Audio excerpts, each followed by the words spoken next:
Hello, everyone. Thank you for being with us, and apologies for a slight delay with this last talk of the festival that we have. I'm very excited to welcome Greg Girard to the festival. So thank you very much for accepting our invitation to speak to us and to show your photos. Now, without further ado, I give the word to Greg. We have a slight technical difficulty, so I will be actually sharing the photos that Greg prepared, and Greg will be asking me to switch to the next slide. But over to you, Greg. Thank you. Thanks. Very happy to be here and honored to be able to talk a little bit about what I do and share that with you and folks at the London Street Photography Festival. I'm going to show a bunch of work across different periods from my early days in the early 70s up until quite recently. So it's a pretty broad span of work. But when I was first starting out as a teenager in the early 1970s, photography by definition was really street photography, in the sense that's what was published in magazines, and insofar as pictures that were circulating, you pretty much were looking at street photography. And certainly that was the landscape visually for a young photographer. I was about 16 years old when I first picked up a camera. Why don't we go to the first slide and I can kind of talk across that. Sure, one moment.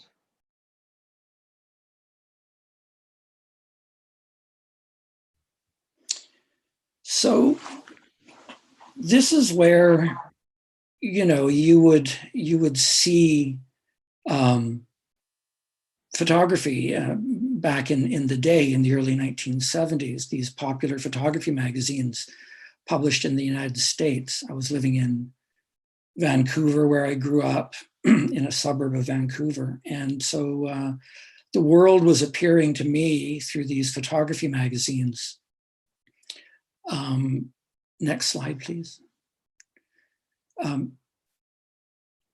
Is there a way to go bigger with the pictures, or this is what we have? I mean, it's fine, just wondering if we can see into it a little bit more. I think this is the maximum now. Okay, that's fine. So these magazines were a combination of tech tips and ads from camera manufacturers, and mixed in you would find portfolios of work, features by the leading photographers of the day. And so I'm talking about people like Gary Winogrand, Lee Friedlander, Deanne Arbus, and others from Europe and Japan as well. So I'll kind of show you a little bit of the visual landscape that I was looking at the time. Next slide, please. So for example, these are some well-known pictures and some less well-known pictures by these people. So this is a picture by Gary Winogrand. And another one by Gary Winogrand. And another, yes. So these were quite startling and I can say inspiring to a young photographer just picking up a camera for the first time and seeing the world, but seeing it quite differently. And we're so bombarded and exposed to so many images these days. And to some extent, we were back then as well via advertising and television, but certainly not on the same scale that we are today. So maybe a picture could be a little more shocking back then. I don't know. Perhaps it's got something to do also with how young you are when you come across something. Next slide, please. So this is Lee Friedlander now. And another one of the people who was working at the time and being published in these magazines. Where I was living, there weren't yet any galleries showing photography. So you really got to see photography in magazines and in the few books in the library that showed monographs by people who had published. Next slide, please. So these last two by Lee Friedlander, they were quite subtle and also mysterious to a young person looking at what a photograph could be. Some of them were, they had an element of sort of the unknown and a kind of mystery about daily life that I think appealed to me, but I think that's also that's what marks them as good or interesting, or in a sense, even groundbreaking pictures, where you're looking at the everyday, but it's transformed. I mean, this is a very famous picture by Robert Frank, Butte, Montana, 1956, and it's much imitated. And it's really become impossible to look out through a hotel room window with curtains in front of it and not refer to this picture. So this continues, I think, to resonate with new photographers discovering the work of people who've gone before. Next slide, please. This section, a few pictures here are by a Japanese photographer traveling in the States called Iko Narahara. And I thought his pictures, again, brought this sense of sort of mystery and unknown into daily life. But I think there's also an added element of kind of exoticism about the West, as you know, would be filtered through a Japanese sensibility. This is the shadow of a car speeding down the highway. So there's this kind of fantasy, I feel, that's being portrayed about the West that post-war Japan was sampling and being influenced by. This is Ernst Haas. So really, when you were looking at photography back at that time in the early 70s, you were seeing a lot of black and white and comparatively little color, though people were working in color.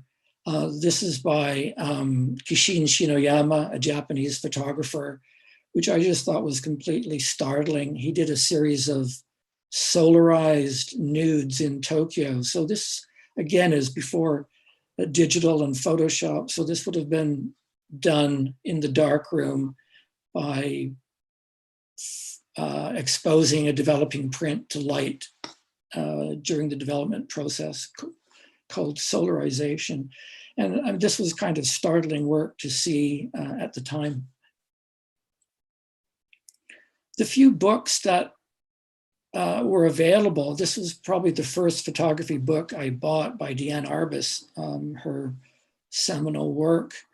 And again, it was this sense that ordinary life was both startling, mysterious, and completely unexplored, in the sense of making pictures that not only reflected the world, but also created it. One of the first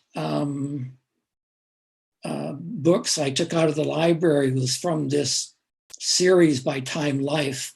They did a whole series of titles, perhaps there were 12 in the series. It was called the Time Life Library of Photography, I think. And inside that book, you find this curated selection of pictures. Next slide, please.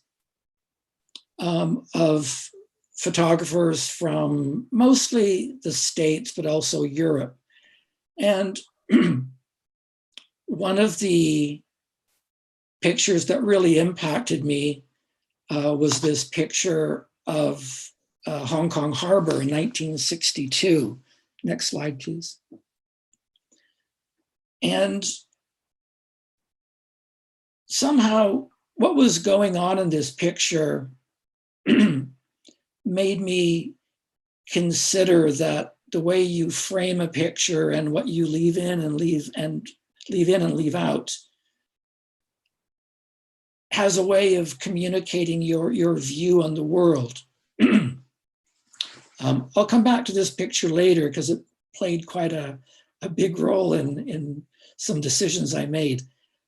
Next picture, please.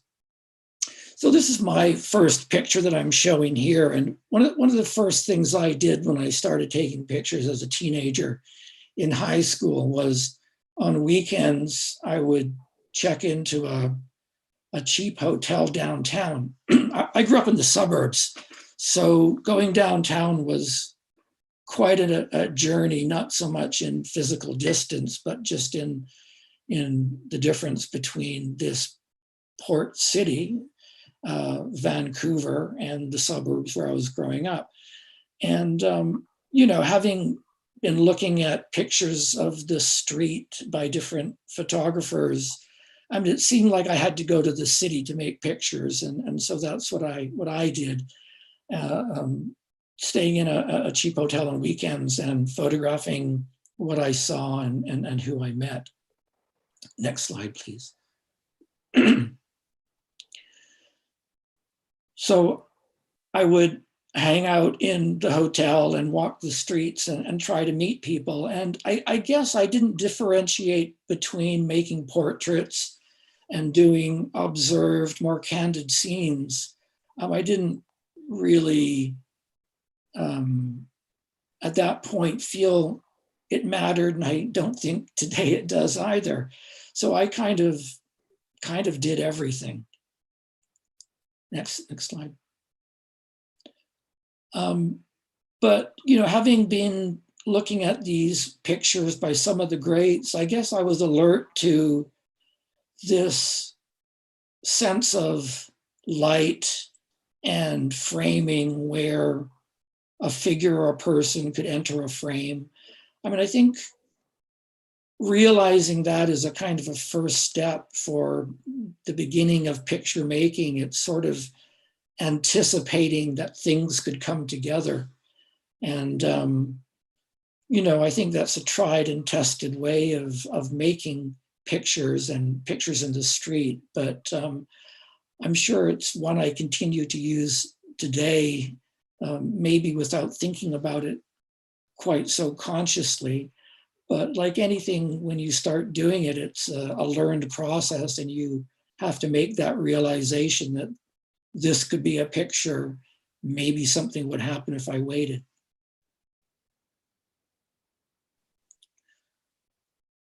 So I was probably too young to drink at the time, so I was restricted to making pictures in cafes and restaurants and that kind of thing. So I would wander around at night and look for places that stayed open late, and probably had a kind of an index about what place stayed open all night in some cases, and would spend nights moving around between these different places. And started spending time in places to try to meet people, with the purpose of trying to make a picture of them. And so one place in Vancouver I went to a lot was a cafe called Steam's, long gone. But I would spend evenings and afternoons there trying to get to know people and ask them if I could make pictures.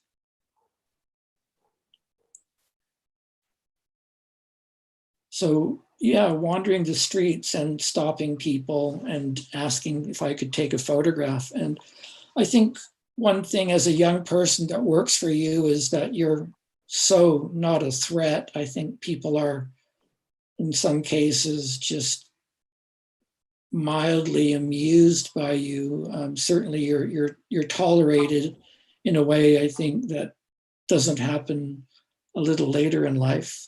Of course, I didn't think about that at the time. It's just something that dawns on you later as things get more difficult.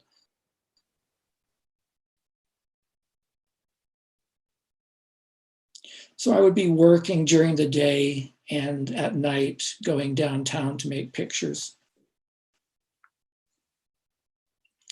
And in these hotels I stayed at, quite often there'd be young women and young men working as sex workers. And I didn't do it really as sort of a documentary. I did it just as pictures of these people. And I don't think, had I not mentioned it, it probably wouldn't be clear that this is how they were making their living. But I was, I can't deny it was a completely fascinating and totally unknown world to me. So there's this attraction of things being totally different from what I knew, and I guess a sense of the underworld, the hidden world that is not known and certainly not photographed.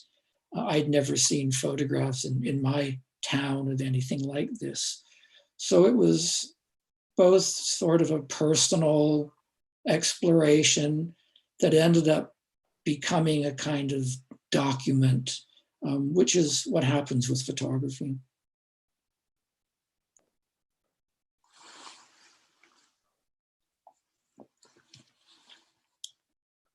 So besides going downtown and making pictures of people and the places they hung out and the places I stayed, I really started concentrating on making pictures at night and in low light. There's a certain technical hurdle with film to do that. And so there's that challenge technically to try to master. And, when you're making pictures on slide film, you make the pictures, you send it out to be processed, and you get it back a couple days later. So the trial and error it really happens over time, and you get to know what happens under artificial light with daylight film. And these color casts kind of become a signature look of film at night, daylight film at night, under artificial light, like fluorescent or tungsten or neon or mixed light, street light or whatever. So again, one of the first pictures I made was at night and downtown, and this would have been in 1973, so still in high school. And in some ways, the work I do today still is, in a sense, connected to this early work and these early pictures, this sense of night being transformed by being able to see into it with film via long exposures, and the color cast you see on film, it's there, but your eye is kind of translated into a neutral palette. So seeing the color on the film when you get it back was always exciting and part of this journey working with film that I kind of think continues today. Neon in Vancouver was a feature of the city that was kind of dying out as the city fathers in their misguided thinking decided to almost outlaw neon. I think new neon was banned from being put up on shops and buildings. So the neon that was there was kind of dying out. Vancouver, even before I started photographing it, certainly before I started photographing it, was really a kind of a city known for its neon, as I think a lot of downtowns were in many places. And it became associated with a kind of, I don't know, kind of low, decadent, unsavory kind of life. At least that was the thinking then. I mean, amazingly, but in many places making a comeback. But I think at the time there was this sense of it being very, very much on its way out. So I'd walk around at night until some places started opening during the day, and this was in the winter, obviously. And this would be a cafe that was just open for business at 6 a.m. and one of the first customers.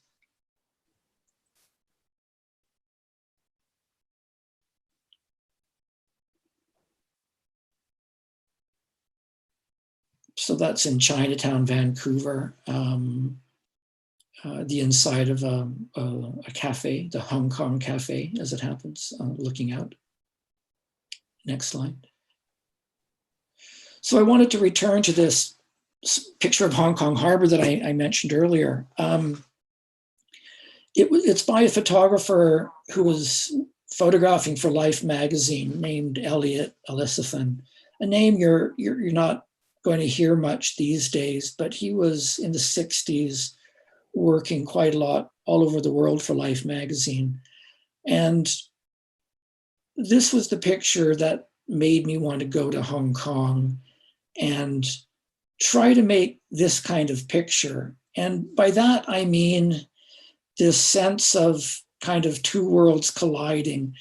I mean, this picture probably looks very dated today, but in the 1960s, that was quite a modern skyline with neon and a mix of buildings from various periods juxtaposed with these traditional Chinese cargo ships, these junks in the harbor. And this picture for me had this sense of these kind of two worlds colliding.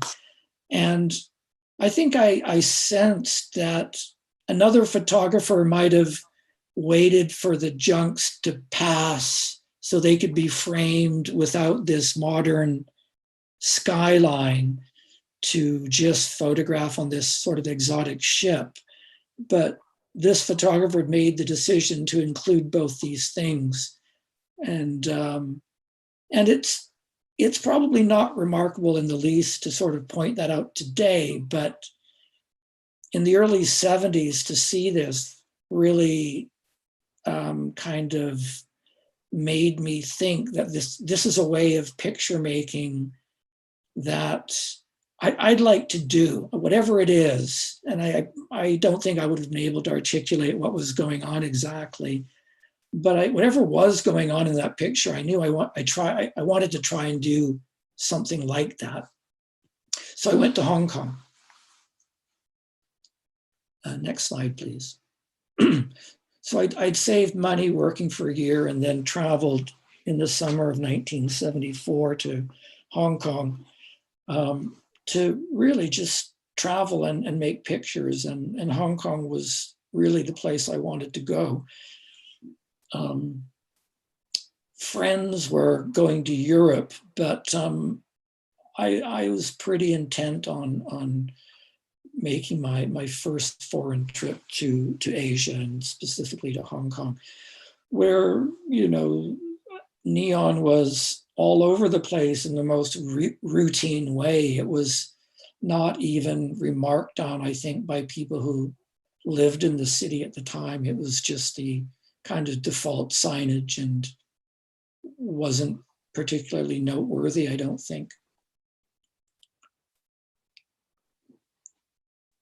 So I worked, on a tripod and both handheld, and, doing both those approaches to doing Hong Kong pictures, both day and night. But I think the ones that proved to be most interesting for me at the time were these night pictures. Next slide, please. And, walking up Nathan Road, which is a main thoroughfare in Kowloon in Hong Kong, in Tsim Sha Tsui, this was, it was just a neon reflecting off the wet pavement. And with Kodachrome film, I mean, you get these kind of saturated, color blocked results.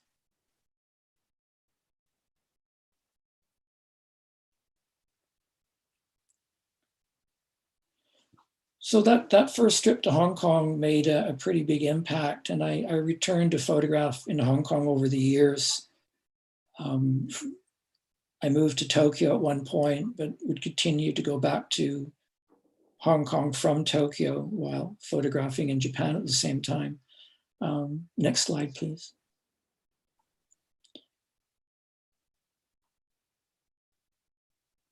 And so Hong Kong was a port of call for the US Navy, quite a regular visit by the US 7th Fleet, which would patrol that area. And frequently the fleet would arrive and sailors would spill out into the nightlife districts of Wan Chai and other places. And so I would try to make photographs of that scene. At this point, I'd started working for the BBC as a sound recordist, and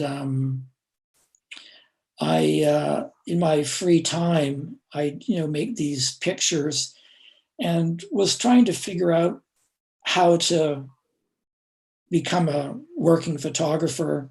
A lot of the trips I was on covering news in the region with the BBC as a sound recordist, I'd meet and see other photographers, and I'd see the work they do and see it published days later in the magazines, titles like Time and Newsweek and European magazines as well.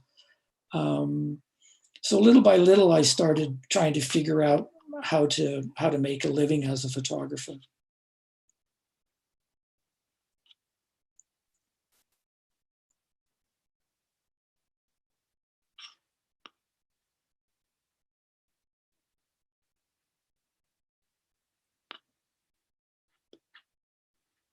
I guess I was always interested in Hong Kong in these sort of the less lovely but ordinary and interesting parts of the city. The flight path into the airport went through a very built up urban area. And so there'd be these beacons on hilltops to guide the planes in.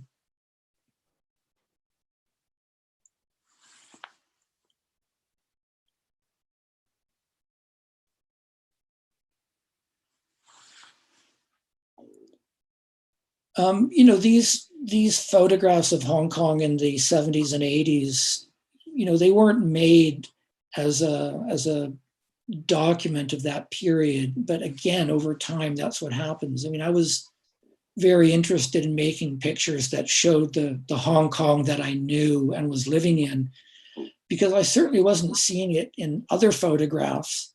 The only place I would see the kind of Hong Kong I was living in was in the films of the day. And mostly they were gangster films, police, cops and robbers dramas, gangster films that really showed, you can say, maybe the seedy side of Hong Kong, or even just the ordinary side of Hong Kong, especially at night.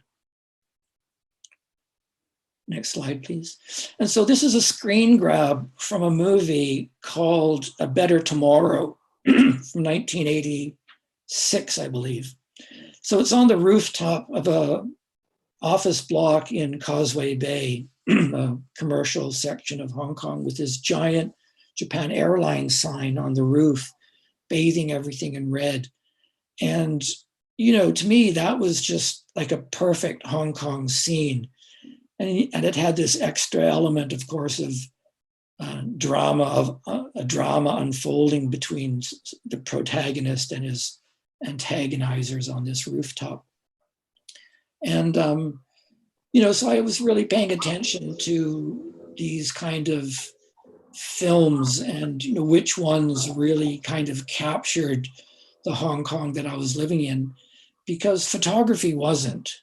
I didn't notice anybody else who was interested in that, except to make it look like a glamorous destination city rather than a scruffy, kind of hard-boiled place.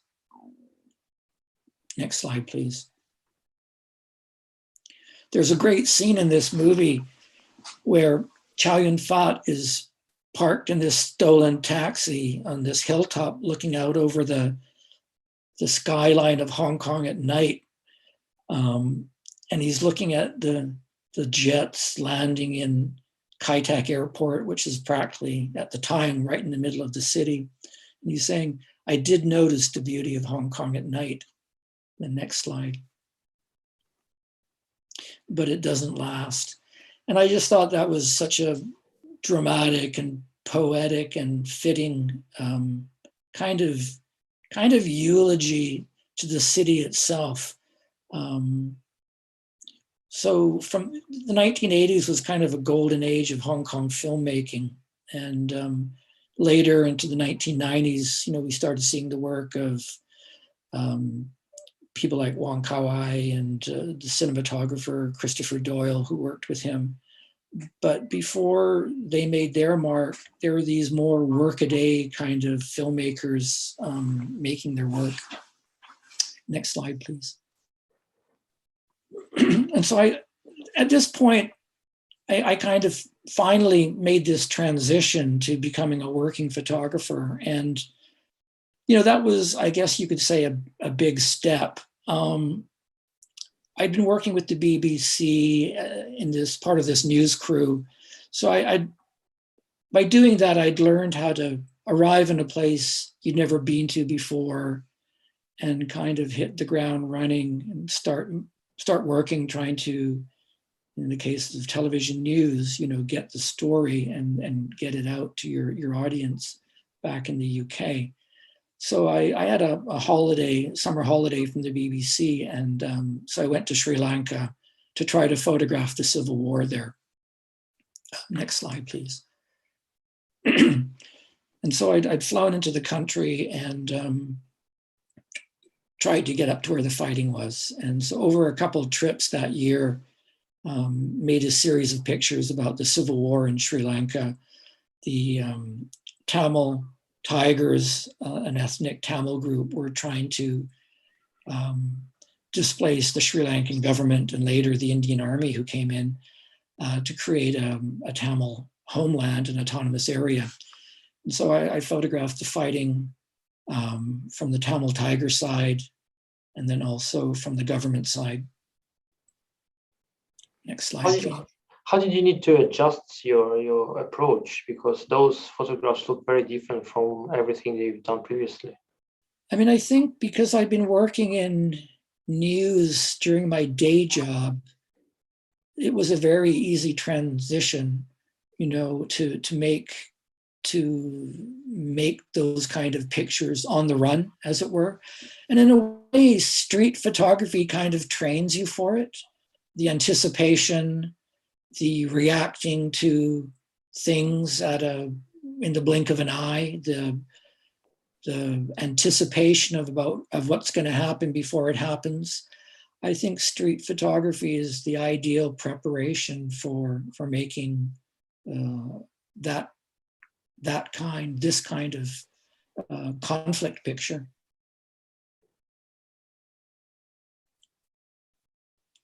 And so from the government side also, these are wounded Sri Lankan army soldiers being flown out on an Air Force plane. And it's a funeral of Tamil Tiger fighters in Jaffna. And so I was the first time I got to see my work start to appear in magazines, and that was a big step, since I'd been photographing at this point for 15 years already without ever having anything published. So it was, in a way, a long time coming, but in another way, not, since that transition from making pictures to getting them published, getting them out in the world, and learning about all that is a completely separate undertaking. And one, you have to learn by yourself. There's no one who tells you how to become a magazine photographer. But in my case, I showed the pictures to a magazine. I told them I was going to Sri Lanka before I went.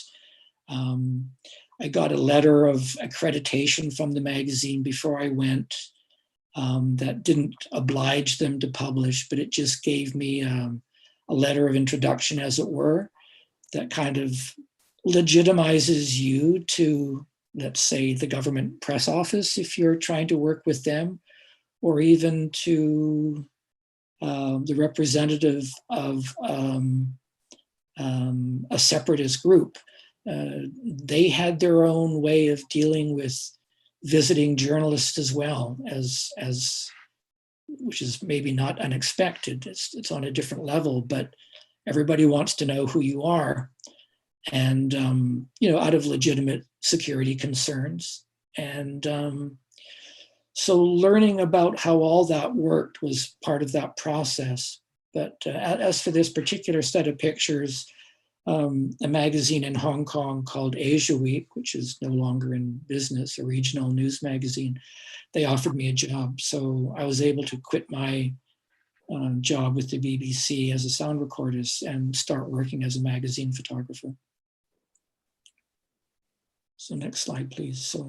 So one of the, that year, 1988, I went at the coverage of conflict in the region, pretty hard, as well as doing other things. But there were all sorts of insurgencies and civil wars and coups happening, and I, tried to cover them all, as one does if you're making pictures for a news magazine. So this was Afghanistan. Traveling with the Mujahideen, you would go to Pakistan and meet with one of the representatives of the various Mujahideen groups, and you'd hook up with them and cross into Afghanistan, and you'd spend however much time you had or they tolerated you trying to make pictures of what they were doing, which was to fight the Russians and then later the Afghan government when the Russians left. Next slide, please. So on one of those early trips for Asia Week magazine, I applied to go to Kabul.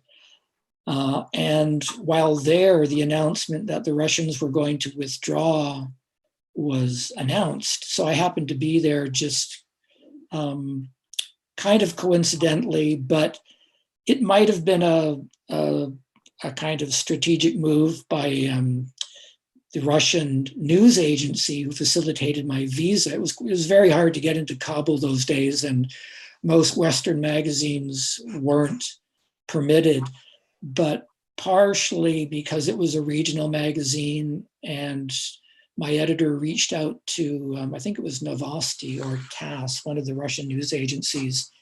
They facilitated the visa. So I was able to visit Kabul and basically wander around, which was eye-opening.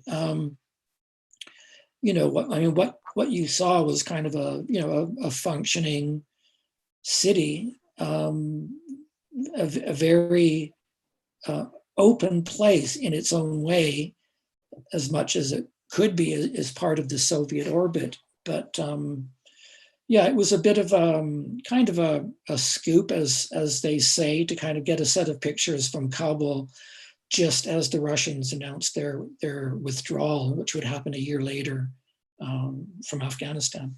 Next slide, please. And so, this is the wedding taking place at the Kabul Hotel.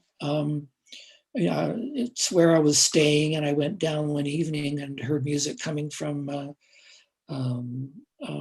room across the lobby, and just asked if I could make a few pictures. And this is not an astonishing picture or anything. It's school kids going to school one morning in early 1988. But I show it just because of, in part what's happening in Afghanistan today with the Taliban having taken over. And, we look at this period of having ousted the Taliban in 2001 as the period that brought openness and connectedness to the rest of the world, to Afghanistan. But I mean, it was there earlier, before the Taliban, during the Soviet-backed government period. I mean, it's all relative in the sense you say it's open, yes, as a Soviet kind of client state. But I mean, to me, this sort of signals the kind of openness that we'll have to see how things transpire under this new Taliban regime. But my point was just, before the Taliban, there was this. Next slide, please. And I mean, the other point I want to make when talking about, let's say, Afghanistan, but many places, is the urban-rural divide, where how that and the culture of rural society and urban society shapes the culture, perhaps more than religion in some cases, certainly more than politics and religion does in many places. The fact that you're living in an urban environment or a rural one is what shapes the world. And I just kind of wanted to show those two sides of Afghanistan, and you would experience that in this case, crossing from Pakistan with the Mujahideen, crossing to where they were kind of laying siege to Kandahar at the time. This is on the Afghan side near the Pakistan border, just a little tea stall and cigarettes and matches and some fruit for sale. So when I'd come back to Hong Kong after these trips, finding my way back to one town, then getting a connecting flight to a capital city, and then connecting again, and then finally getting on a plane to Hong Kong. And so I'd fly back to Hong Kong, and this is 1989, and flying into Hong Kong, into Kai Tak Airport, you'd go past this cluster of buildings not far from the end of the runway. And I didn't notice it at the time because I was usually sitting on the other side of the airplane, which was kind of a more interesting view as you made this sharp right turn to line up with the runway. But what you're seeing below the jet, just slightly on the right side, is the Kowloon walled city. And I'd heard about it, but had never been there. And I actually discovered it by chance one day, photographing near Kai Tak Airport while I was living in Hong Kong. Next slide, please. And by accident, came around a corner and saw a view that looked something like this. So I knew instinctively that had to be this place I'd heard about, I mean, nobody I knew had ever been there. It wasn't written about or photographed, and most people had no idea where it was. So I started trying to make pictures there little by little, exploring the walled city in between my trips out of town for various magazines. I'd quit Asia Week and started freelancing, and then started working for magazines in the States and all over the world. And in between those trips, I'd come and photograph the walled city. So on one side, a normal Hong Kong street, let's say, bordered it, and you had a kind of this facade with various signs, a lot of them to do with dentistry, since Hong Kong was actually not part of Hong Kong law. It was technically part of mainland China at the time, though mainland China didn't enforce any sort of regulations there either. It was a kind of a no man's land. So it functioned as this kind of city within a city. Next slide, please. So to enter the walled city, you'd go down these alleys with piping and tubing overhead that carried water and electricity. And these were the kind of streets within the walled city. And in the early days, I started trying to make a few pictures. People were not exactly hostile, but certainly not welcoming. And it wasn't until I made a few portraits of people and brought them prints that things started getting a little bit easier. And also the government announced that the walled city was going to be pulled down and the residents resettled as part of the agreement to return Hong Kong to Beijing, ending 140 some odd years as a British colonial territory. But the walled city had this reputation that it was a kind of a den of iniquity, gambling, drugs, prostitution. And most Hong Kong parents told their kids to avoid the place, and most people did. But by the time I started photographing there, it was really just a working class part of Hong Kong, except with these extraordinary sort of physical scenes. This is a grill over a temple. And so the temple is situated in the bottom of this well between high-rise buildings. But because of all the garbage thrown out of the windows of the neighboring towers, a grill was built over the top of the roof of the temple to protect it. And some of the garbage has been cleared away here, allowing light to filter through. Next slide, please. This is a public water standpipe. In the beginning, the Hong Kong government didn't provide any services, but over time, water and electricity was provided. The water mains were just a few in number, and public water was facilitated by private water dealers who, for a fee, would pump water into your apartment. So these are the sort of things we started exploring when looking at the walled city, not so much how extreme it was, so we didn't want to shy away from that, but we really wanted to show it as a functioning community. But it worked in ways that were so different than the rest of Hong Kong that we kind of wanted to get to the bottom of that. I worked with another photographer, Ian Lambert, who kind of brought an architectural sensibility. He had trained as an architect and then moved into architectural photography. And so his work kind of looked at the Kowloon walled city as an architectural phenomenon, where I was mostly concentrating on how people lived and worked. And we combined our resources, not having known each other.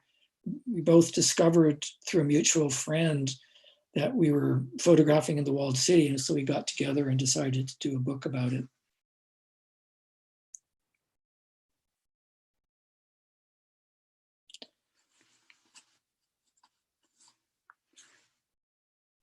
I mean, it wasn't until after the walled city was ready to be demolished that a survey was done. And it turned out that in this one square block, about 35,000 people were living.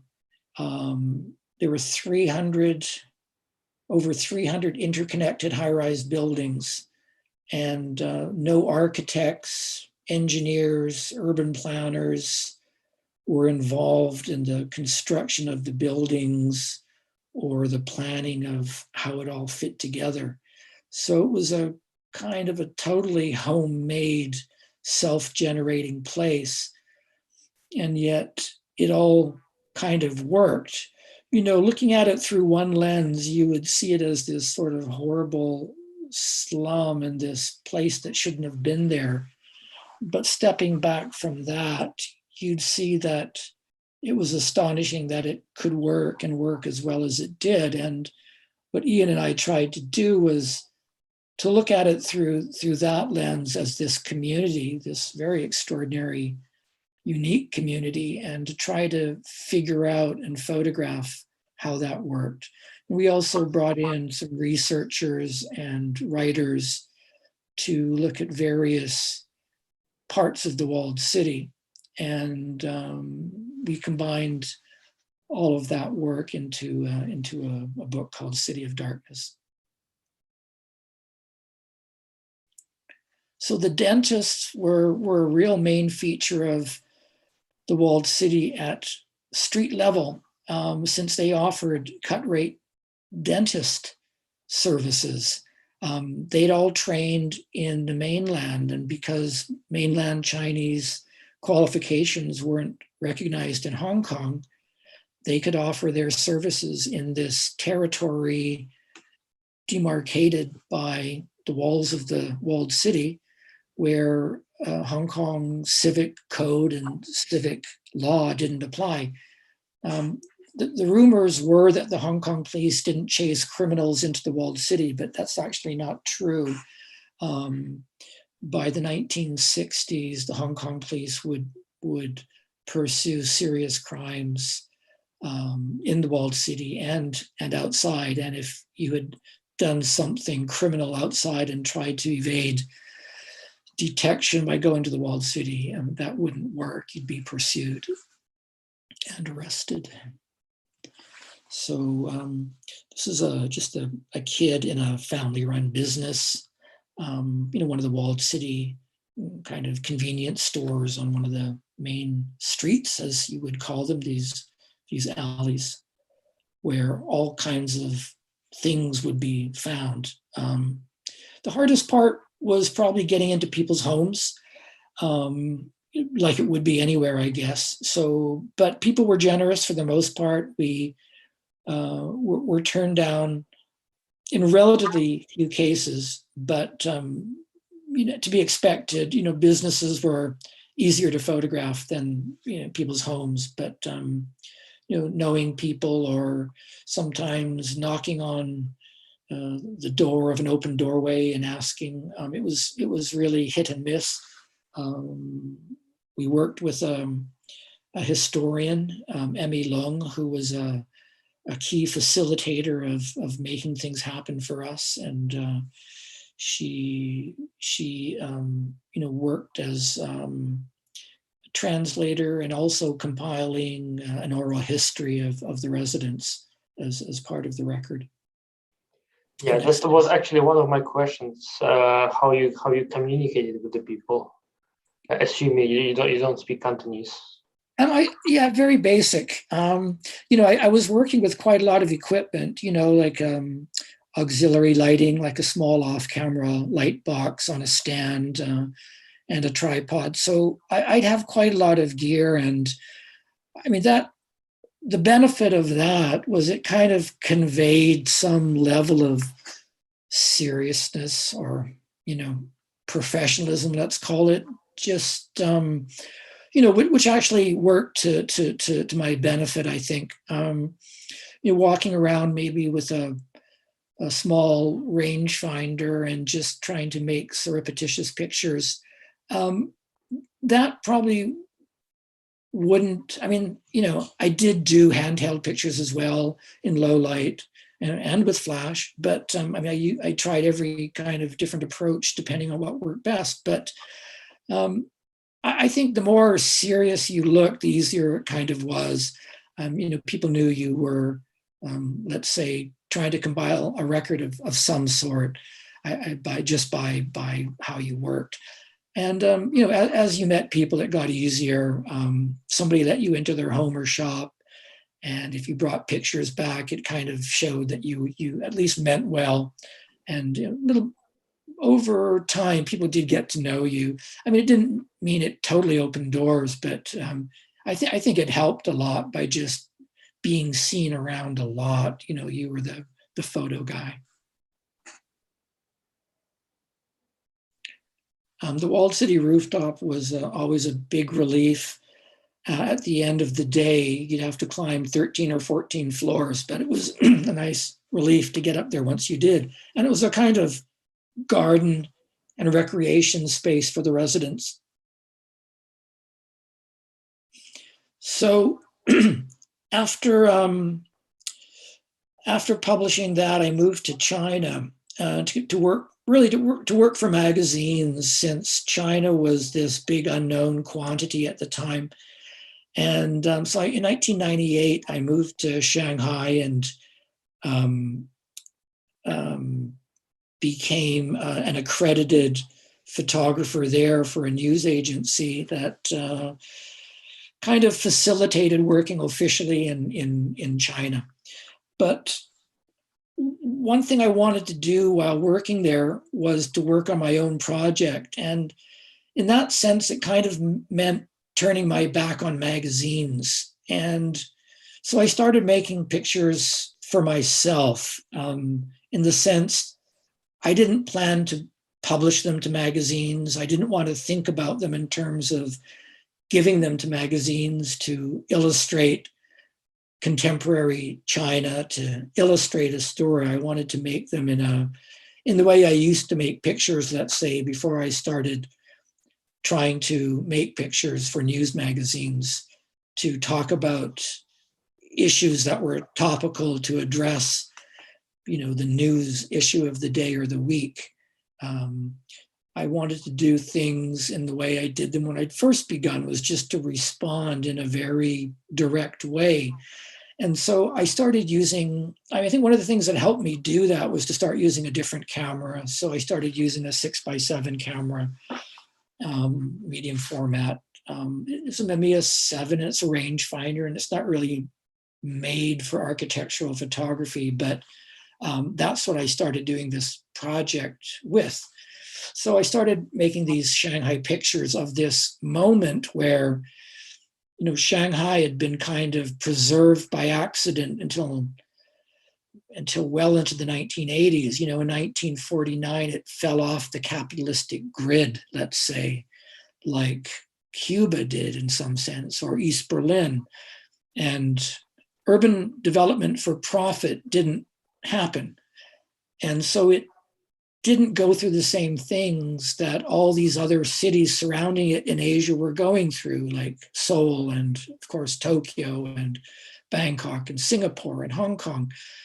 Shanghai, by comparison, in the 1980s looked like someplace locked in time. And it wasn't until the 1990s, really, when Deng Xiaoping directed Shanghai to catch up with special economic zones in the south, but also I think other cities in the region. And then it unleashed this wave of demolition and construction. And so when I moved to Shanghai, it was like moving to this place that was alternately a demolition site and a construction site. And I tried to make pictures of that. So, in between my assignments for magazines like Time and Newsweek and Fortune and others, this would be my kind of project to work on for myself, not knowing exactly what was going to happen to it. Next picture, please. And so one of the interesting things about these derelict buildings was, during the day, they looked like they might be abandoned, but at night you saw that they were occupied. So, as well as this slightly unnatural color palette and a kind of, I don't know, this fictional rendering of Shanghai, it also served to kind of underscore the fact that these places are lived in, right till the very end. The neighboring homes in this previous row of buildings have been demolished, and now you have this single structure remaining, fully lived in, until the end. And so I spent my evenings, making these sort of pictures in Shanghai. Quite often I'd see a location during the day and make a note and go back to it in the evening to see how it was transformed by after the sun sets and the lights of the surrounding buildings come on and the ambient light of the city kind of bathes it in this different kind of glow.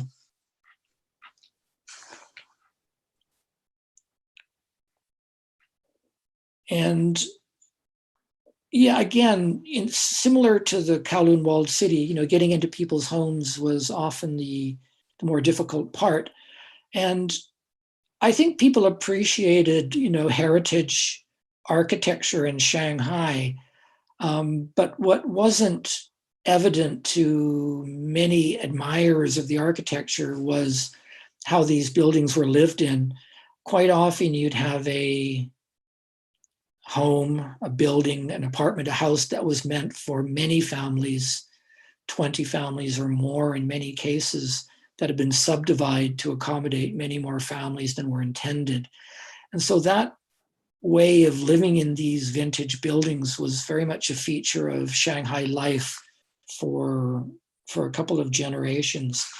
And although it's attractive on the outside, they were very difficult to live in this way, in this communal way, during this period. So I wanted to register some of how it looked on the inside of the buildings as well. So that was always the difficult part. And I hired an assistant, Emily Lee, who worked with me for a number of years to help me do that.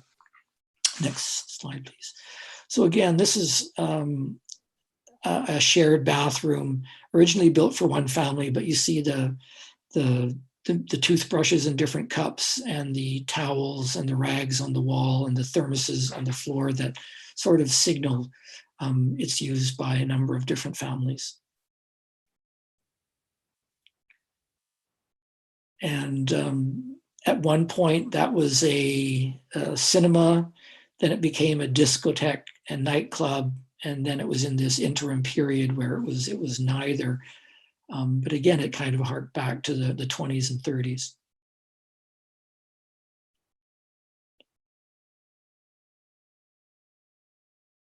And so I'd been, working for magazines at this point for about, I guess, must have been 10 years. Make that 20 years. I've been photographing at this point for Time and Newsweek and those kind of magazines for about 20 years, when finally, just when I, in a way, kind of turned my back on magazines, deciding I didn't want to make those pictures anymore, I got a call from National Geographic, which was great. A few years earlier, I'd showed them my work, and they were complimentary. It was the Phantom Shanghai pictures that we've just looked at, and they were very complimentary. And I went away, and then maybe 2 years later, I got an email asking to give them a call, and so they invited me to do a story for a special issue coming out in 2008 to that would kind of appear at the same time as the opening of the Beijing Olympics in 2008. So for much of 2007, I worked on an assignment for National Geographic about the Yellow River and China's water crisis. So the brief really was to travel the length of the Yellow River from where it forms on the Tibetan Plateau in Qinghai province, all through central China until it empties out into the East China Sea.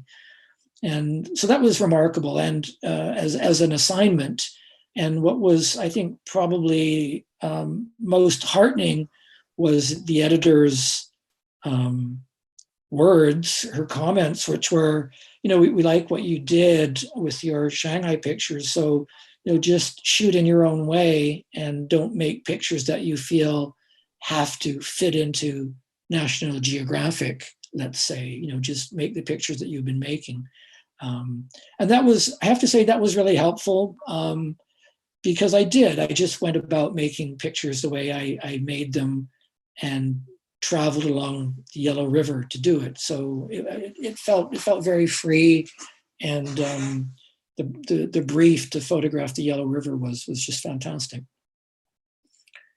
So I mean, the Yellow River, it kind of degrades as it travels the length of its journey, from the mountains in Qinghai to the plains before it reaches the coast.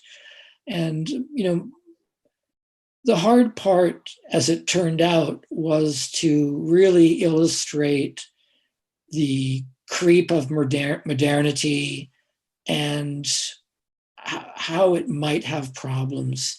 I mean, if we go back to the previous slide, if possible, what we're seeing is the effluent pouring out of a chemical fertilizer plant, and the water in this stream is warmed as the result of this process. So this stream is kind of giving off gases from the effluent. And I mean, it registers more to your nose than it does visually in many of these scenes when you're seeking to illustrate pollution. And so that was probably the biggest challenge, was to how to make things look as bad as they were and not be seduced by how interesting a picture could be, let's say. Next slide. So let's move ahead again.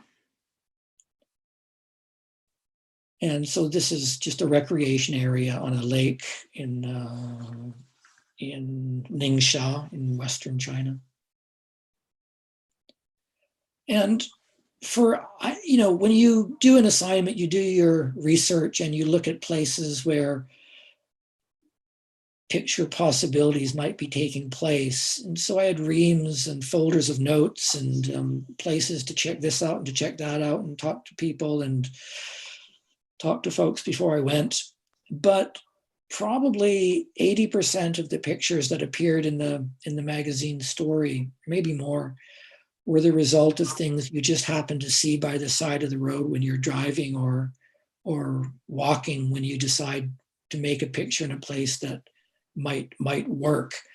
And so this is a picture of a well that's being put into the landscape, and various homes are drawing water from that well by individual pumps.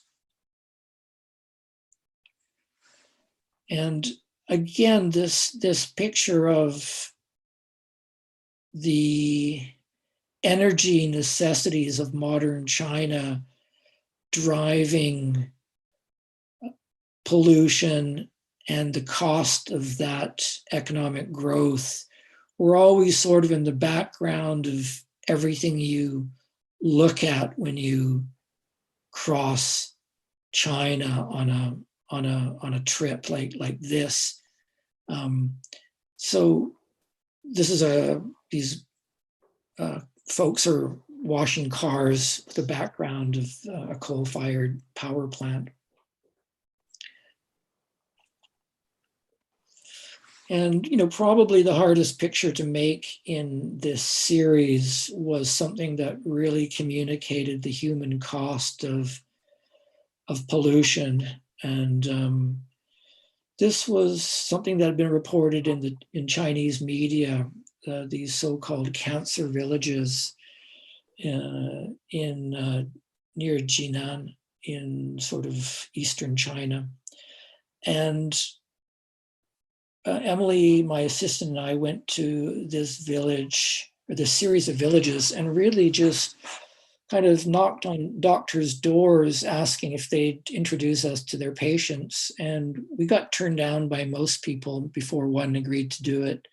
And he introduced us to one of his patients who was suffering from cancer. And his own view was that, yes, it was because of the water in these villages that were so compromised by the many chemical plants nearby.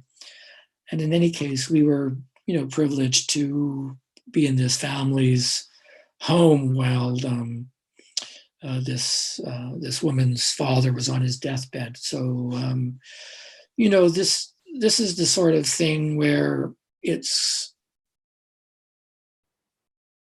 for me, it was necessary to include this kind of picture to convey what was going on. And it was probably the hardest one to make.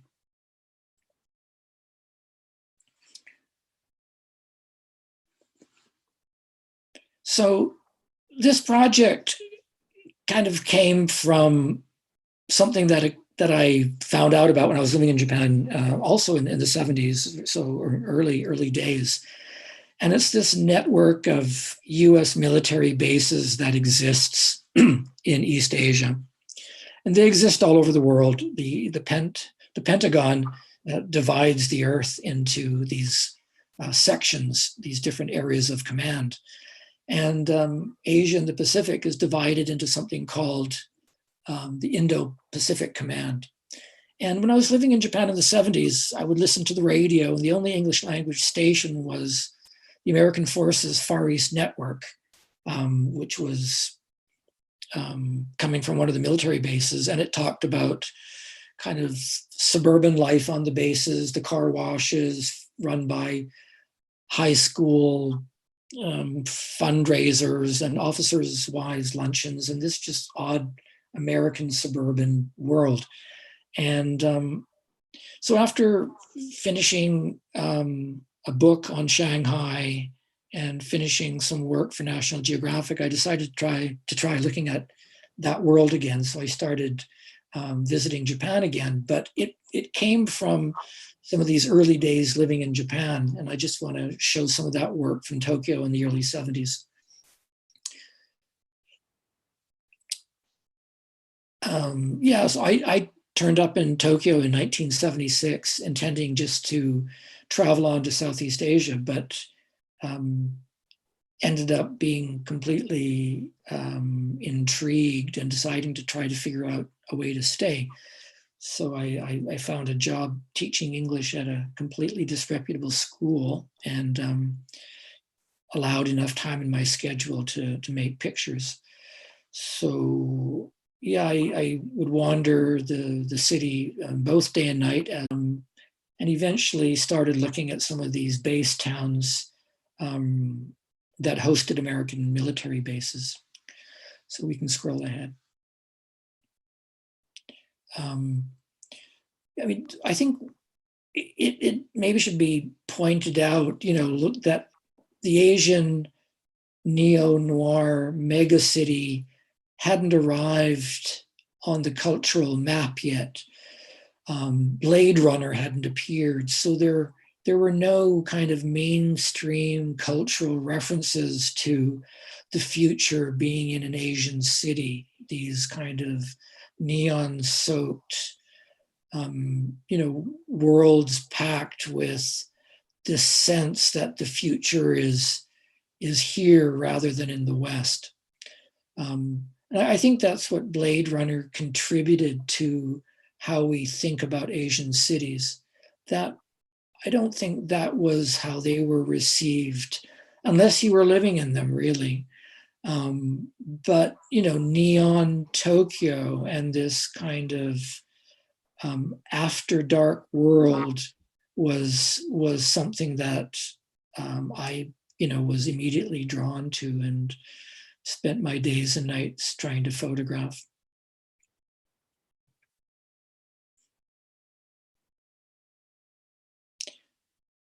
So these base towns had these bars and clubs catering to US service people, a kind of a historical arrangement.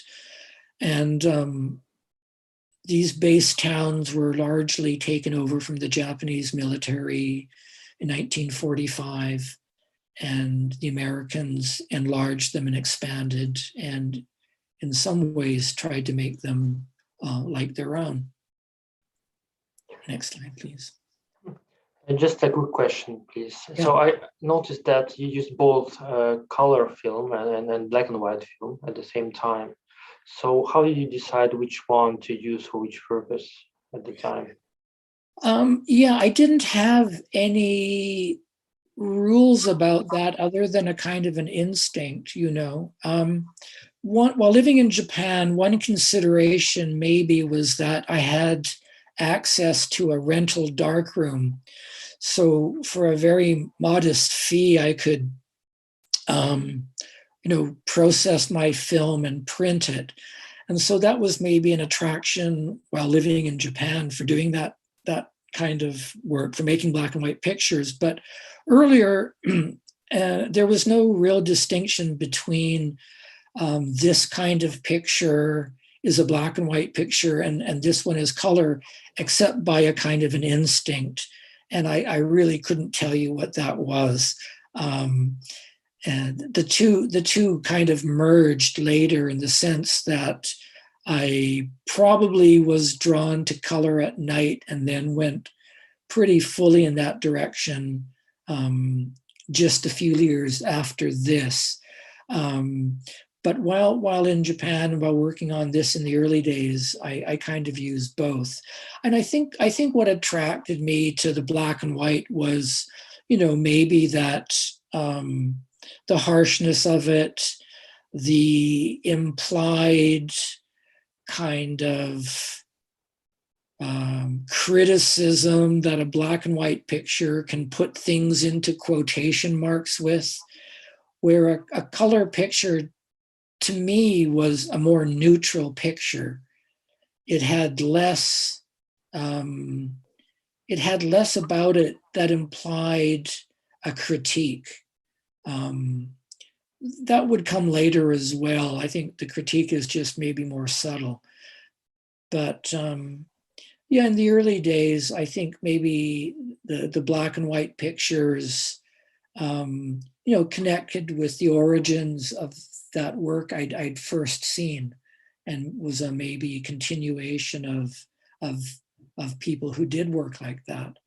And I think with Night in Color, I found something of my own because I started making night pictures that I hadn't seen before, and that became a particular personal journey for me. Thank you. So next, so these are pictures from Yokosuka, the US 7th Fleet base town south of Tokyo, an hour or so by train. And so I would go down there on weekends and wander around and, as I did, just stop people and ask if I could take their portraits. In those days, I think maybe being photographed was slightly different. I think there were just less pictures around, less picture making, and so it maybe it suggested a kind of flattery that I think is still true today, actually. But in any case, I was photographing people who were kind of around my age, so we were all sort of in this same thing together as well, I just wanted to point out the scope of the Indo-Pacific Command, Indo-PACCOM. So it stretches from the west coast of North America all through Asia, the Pacific, right to where Pakistan meets India. So it's about half the surface of the world. And so that became the working title of the project, Half the Surface of the World, looking at this world of US bases in that part of the world. So again, this is from Yokosuka, Japan, an off-duty sailor in 1976. So in 2008, I wrote to one of the bases applying to visit, and the request went up the chain of command, and it finally reached the Pentagon, and they wrote back saying that they had no objection. So Yokosuka, the US Navy base, gave me permission to photograph. So I gave them a list of things to do and what it was for. In my letter to the Pentagon, I got a sponsorship letter from Time magazine, again, just as a way to open doors. I knew that presenting it as a personal project wouldn't fly, you know, and doing it as a magazine piece would, and I didn't know what was going to happen to it, in fact. So that was actually that was an honest request. I mean, I would have, and I did get it published in magazines even later. But anyways, I framed the request as doing a magazine story. So yeah, I got to start photographing at Yokosuka. And so this is an ATM on the base with an aircraft carrier in the background. And that was the kind of scene I particularly wanted to portray, this just the scenes of matter-of-fact life with the hardware of warfare in the same frame, you know, occupying the same place. Next slide, please. This is at Negishi in Yokohama. It's a US housing area, which I think is no longer there, but it was laid out like an American suburb with you know, small houses, not so small in many cases, but on lawns set back from the road. That's an American mailbox, and you're in basically the middle of Yokohama, Japan. Now, this is in Okinawa, a U.S. Marine Corps housing area. This is in Okinawa as well. Probably a retired American or a contractor working on base, reading Stars and Stripes, the English language newspaper for the military. This is in Guam in the Western Pacific, US territory, which hosts a large air base where a squadron of B-52s is more or less permanently based. And, you know, when not on base, I would try to photograph the world that was shaped by this post-war world in Japan. And Okinawa remained in American territory until 1972, unlike mainland Japan, which was returned in the 1950s, 1952.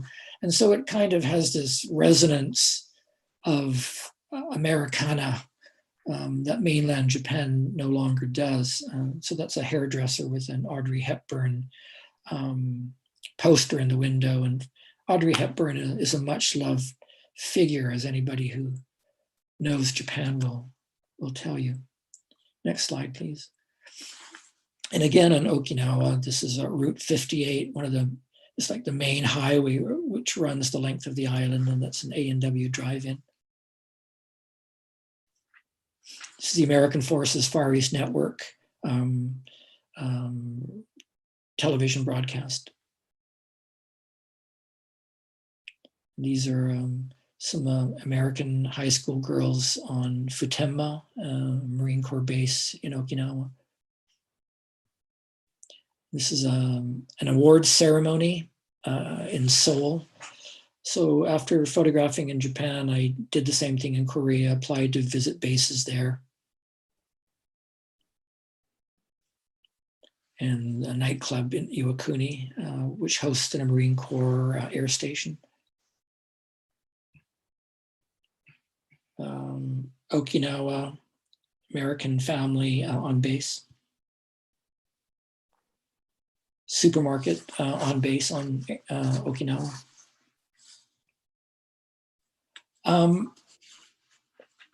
I wanted to talk a little bit about this picture, which I think has a huge impact on not just on me, but on photography as a whole. I don't know if you'll recognize it, but it's called Mimic by Jeff Wall. I think an early 80s picture.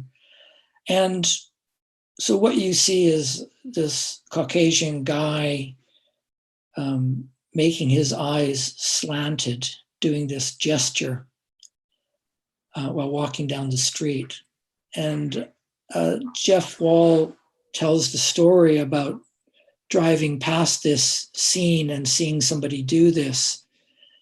And rather than feel he missed a moment or missed a picture, he decided to recreate what he saw. So he staged this picture with actors and did it. And to come across this photograph before this had been done was pretty revolutionary. I mean, to make it was a truly revolutionary picture-making moment. But even to see it was disconcerting, and I think still is to some extent, because having made it as a seeming documentary picture, there's nothing that really announces it as a staged picture. And of course, this is so done and copied, and he's influenced so many people who work in this staged way of making pictures that we forget that it was a completely disruptive moment. And so much so that, I mean, some pictures that aren't staged will appear staged, I think, because of a picture like this. Next picture, please. Well, unfortunately, the picture I made that I wanted to talk about just dropped out of the sequence. But what it was a street fight I'd stumbled across while walking the streets of Vancouver not so long ago. And it's a picture of one guy winding up, about to punch another one. And it's just a very simple, composed scene of these two figures in the middle of the sidewalk, with one winding up to punch another. But stylistically, it's just very straightforward, not wide angle. And because of that Jeff Wall picture, I get asked all the time if I staged that picture.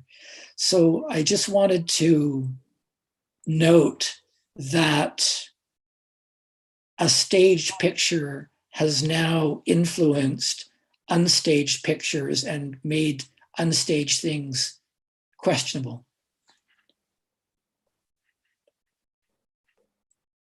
Sure. Thank you very much, Greg. That was a great talk and great photographs. Very much appreciated. You giving us this wonderful talk. Let me just quickly check if we have a couple of questions that I would pass to you, just given that we are slightly over time now. So one question is, did you deal with rejection at some point? Because I think that's a common problem for many photographers at some point in their career. Well, it's painful, and you feel like you're imposing in the most inappropriate way. But of course you're not. You come in peace and you're serious about what you do, but rejection is absolutely just part of it. And you just got to get back on the horse or get back on the bicycle and continue. It's just a numbers game. At the end of the day, you will find someone who will say yes and who will be open to what you're trying to do. And and you'll go from there and make the next picture and the next one and the next one. So it's just you can't let that stop you, because for the most part, I mean, I really do think that people are either indifferent to it really, or they're slightly amused, or they're flattered, or even supportive. The rejections at the end of the day are a tiny number of the reaction to your requests, but they're certainly painful, and they can get in the way, but you can't let them stop you. Thank you. And possibly a slightly connected question we have from another viewer. It seems like you would have photographed, whether it became a career or not. Were there times when you wondered if it was going to happen? Oh, absolutely. Yeah. I had no idea. Because, like I mentioned earlier, the part of you that makes the pictures is sort of different than the one that tries to get them seen, and particularly to get them published or to make a living from it. It's a completely different part of your persona, I think, to pursue that.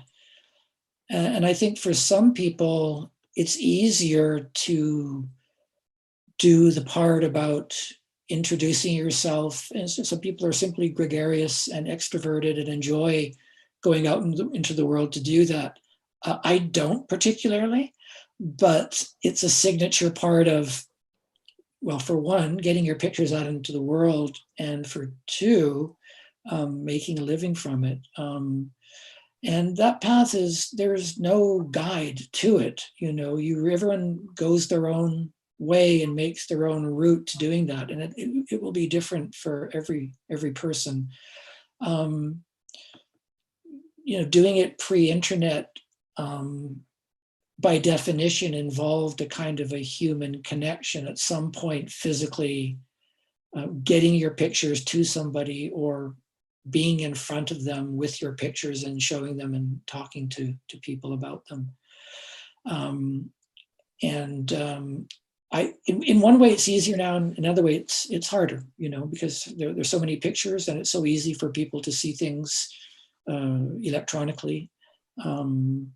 There's not the need to have the physical contact, and so the reaching out can be misleading, because you think by sending all this stuff out digitally and electronically that you're connecting, where you may not be. And so I think it really requires a person-to-person exchange to happen for your pictures to kind of get an audience.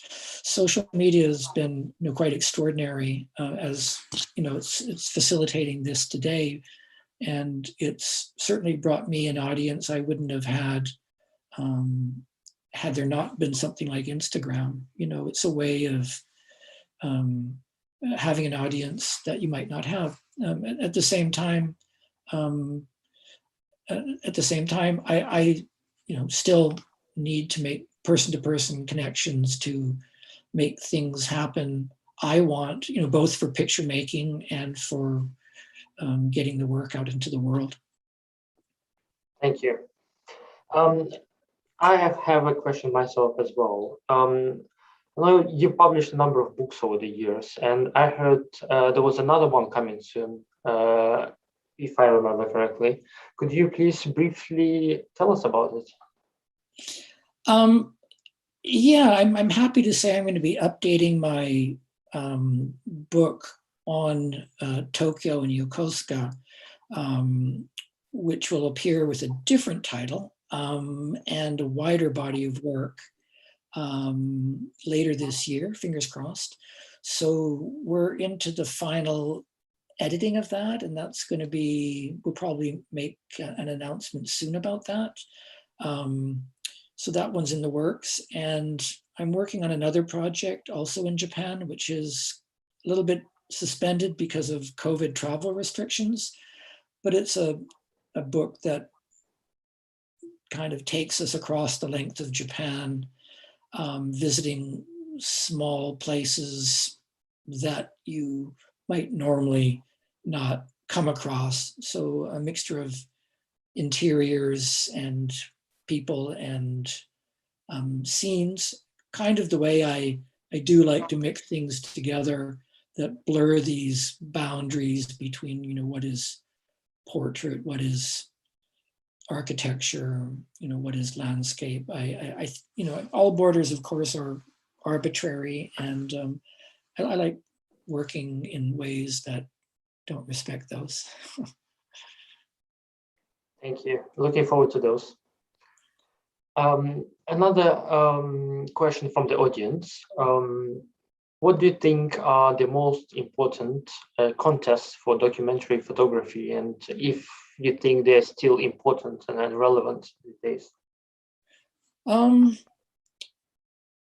There's a number of contests out there. I should know them better than I do, but I've entered a number of contests. I don't think I've ever won anything, I don't think, probably one, So, they matter, but, you can still do things without them. It's a great way to, of course, get immediate attention for your work, and, rightfully so, to funnel things this way. But not to take anything away from people who win and who are celebrated, but so much good work. I'm not talking about mine. I'm talking about work I've seen, in the contests I've been honored to participate in. So much amazing work, for one reason or another, doesn't get cited, and yet it's amazing. And so, please don't be discouraged by that. Continue. I can tell you that you just have to keep working, because eventually, it'll start to happen. It just takes forever, really. And in my case, it took fully, I think 17 years from the time I picked up my camera to the first time I started making a living from it. But I don't think it's, at the same time, I don't think it's a long time. I think when it finally happens, then everything falls into place. It means you were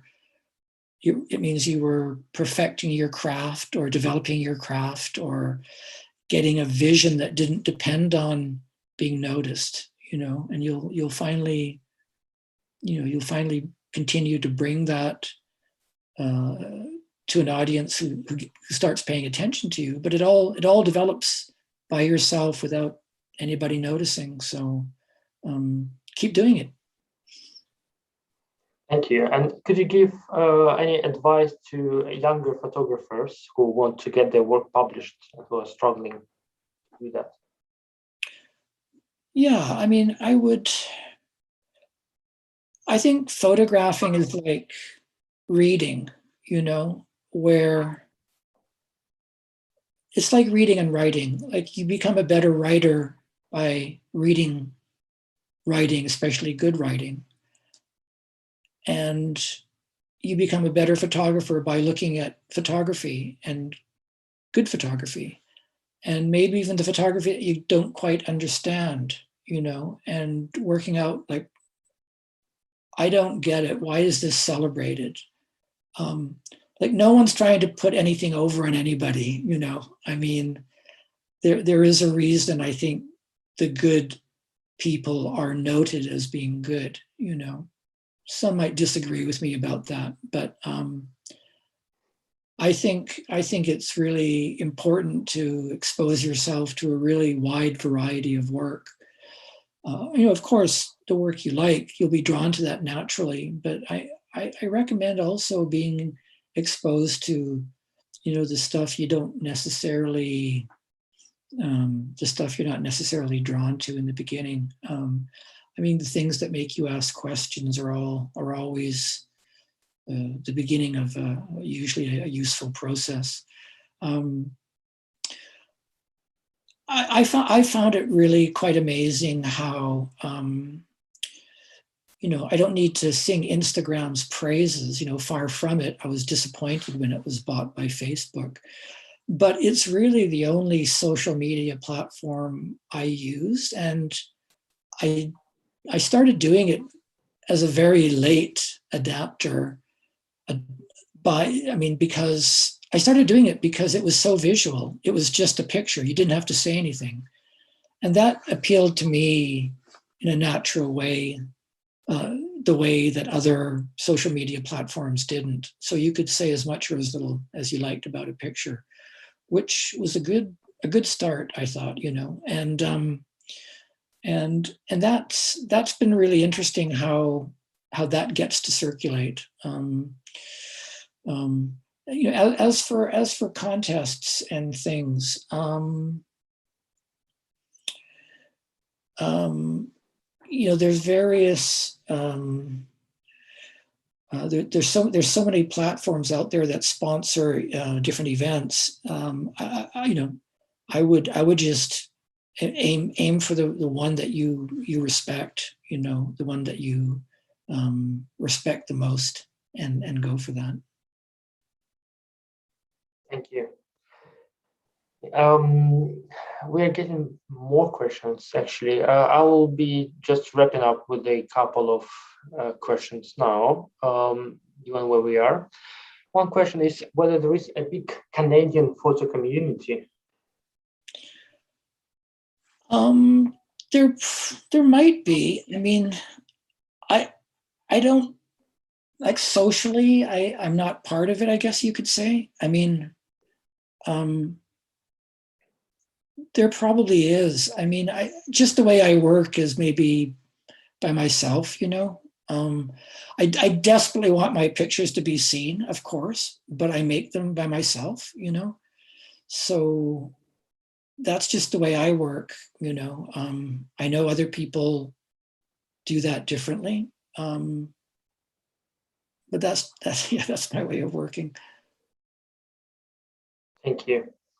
And hopefully we can see you at the next London Street Photography Festival in person. That would be great if you could make it when it happens.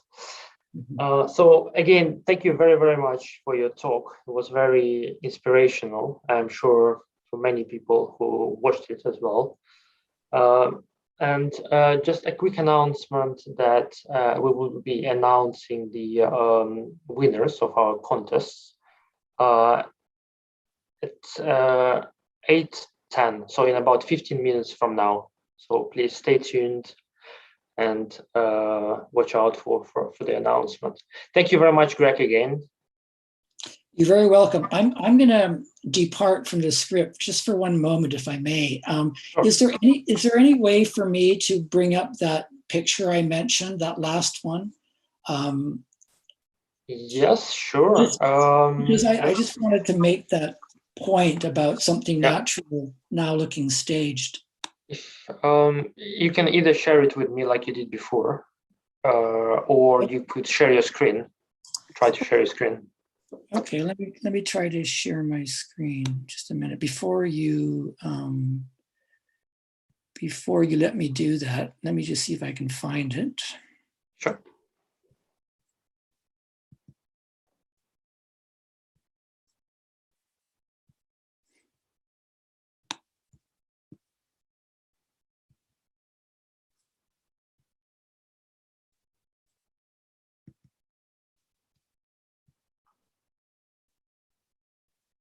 If you can't share your screen for any reason, you can share the actual photograph with me on Zoom, and I would show it.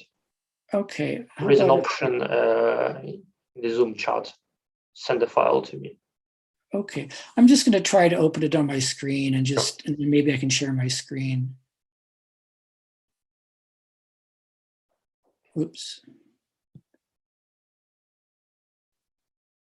Oh, that's not going to work. Well, I tried, but I think my computer's now just trying to open like a million pictures. So let's just see.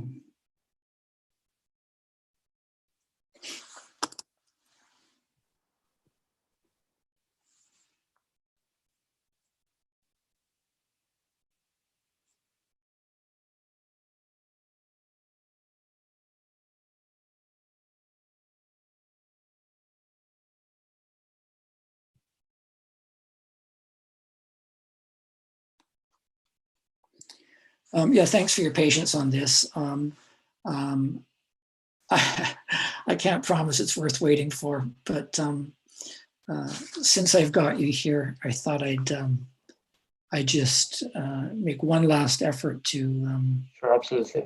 try to make this happen.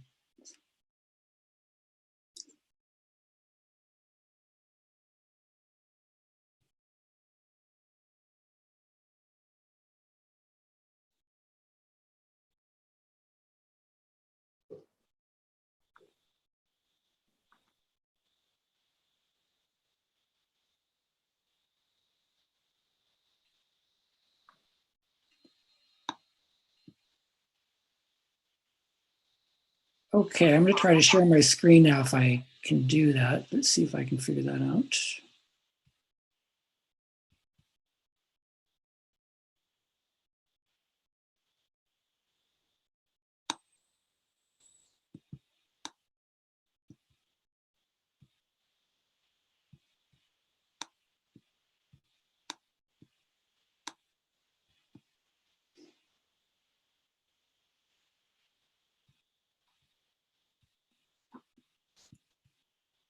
Yes.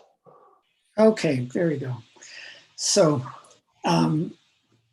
yeah, as a result of that Jeff Wall picture I showed you, when this picture gets seen, I get asked all the time, did I stage that?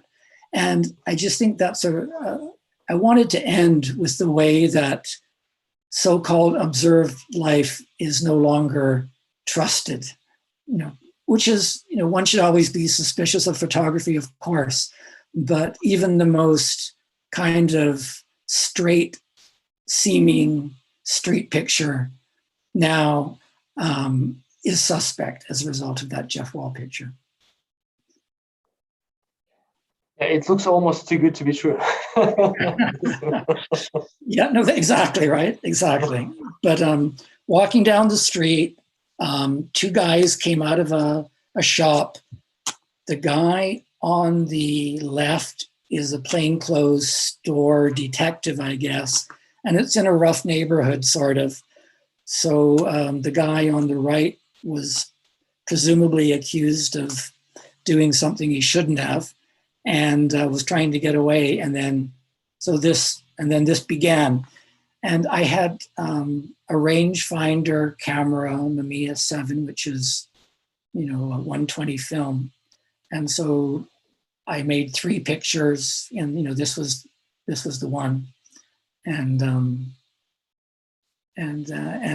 interestingly enough, those were the response I got when I posted it. So Great, thank you for sharing.